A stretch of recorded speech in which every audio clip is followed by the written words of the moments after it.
नमस्कार. काल आपण भस्त्रिका बघितली, तर त्याच्यामध्येच आपल्याला व्हेरिएशन बघायचे आहे. तर यामध्ये आपल्याला काय करायचं आहे, उपयोग त्याचे फायदे सेमच आहेत. तर या दिवसामध्ये तुम्ही भस्त्रिका हा प्रकार जरूर करू शकता आणि आपली श्वसन संस्था निरोगी ठेवू शकता. तर सुरुवात करूया. तर यामध्ये देखील आपल्याला काय करायचं आहे, जाणीवपूर्वक श्वास घ्यायचा आणि जाणीवपूर्वक श्वास सोडायचा आहे.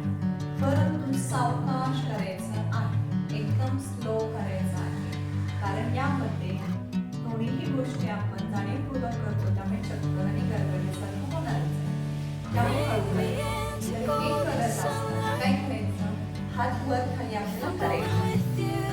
हात खाली आणताना श्वास घ्यायचा आणि सोडताना हात वर. हात खाली घेताना श्वास घ्यायचा आणि सोडताना हात वर. म्हणजे घेताना पॉझिटिव्ह एनर्जी निसर्गातून घ्यायची इनहेलच्या वेळी, श्वासाच्या वेळी, आणि सोडताना म्हणजे उच्छवासाद्वारे आपल्या शरीरातील विषारी द्रव्ये, निगेटिव्ह एनर्जी बाहेर सोडायची आहे. असं फील करायचं आहे तुम्हाला. ओके, सुरुवात करूयात आपण.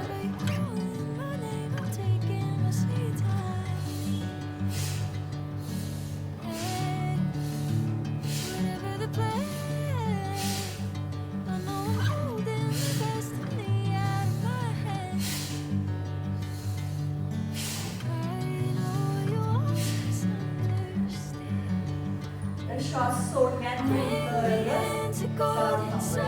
अतिशय हळूवार सौम्य करायची. परत एकदा करूयात आपण.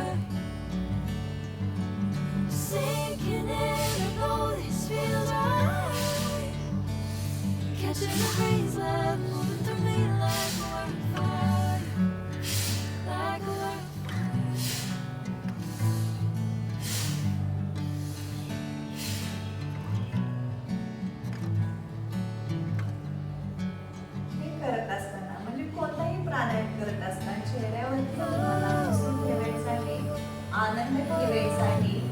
जास्तीत जास्त आपण निसर्गातून शुद्ध हवा घेतलेली आहे आपल्या शरीरामध्ये आणि जास्तीत जास्त प्राणवायू आपण घेतलेला आहे, सकारात्मक ऊर्जा आपण घेतलेली आहे आणि एक्झेलद्वारे, उच्छवासाद्वारे आपल्या शरीरातील वाहून झालेली ऊर्जा, विषारी द्रव्ये, एनर्जी आपण हवेमध्ये सोडून दिलेली आहे, असं आपल्याला फील करायचं आहे. हे करत करतच आपल्याला आनंदी प्रमाणे प्रॅक्टिस करायची आहे. अशा प्रकारे प्राणायाम करा, योग करा आणि निरोगी राहा.